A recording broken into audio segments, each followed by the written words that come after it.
அடுத்து crime watch தொகுப்பு.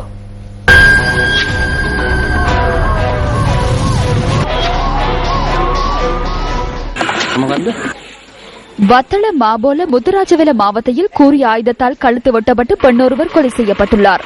தனிப்பட்ட தகராறினால் குறித்த பெண் தனது கணவரால் கொலை செய்யப்பட்டிருக்கலாம் என போலீசார் சந்தேகம் வெளியிட்டுள்ளனர். 2 பிள்ளைகளின் தாயாரான 44 வயதான பெண்ணை கொலை செய்யப்பட்டுள்ளதாகவும் நேற்றிரவு முதல் கணவனுக்கும் மனைவிக்கும் இடையே தகராறு ஏற்பட்டதாகவும் போலீசார் குறிப்பிட்டனர். குறித்த இருவரும் வாடகை வீடொன்றில் வசித்து வந்துள்ளனர். குறித்த பெண்மணி தனது முதல் திருமணத்தில் 3 பிள்ளைகளை பெற்றிருந்தமை குறிப்பிடத்தக்கதாகும்.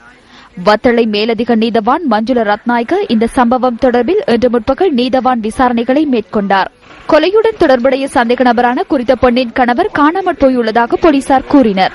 அத்துடன் சந்தேக நபரை கைது செய்வதற்கான விசாரணைகள் ஆரம்பிக்கப்பட்டுள்ளன. இதேவேளை எல்பிட்டிய நவதகல பகுதியில் திருமண நிகழ்வொன்றின் பின்னர் ஏற்பட்ட மோதலில் இளைஞர் ஒருவர் உயிரிழந்துள்ளார்.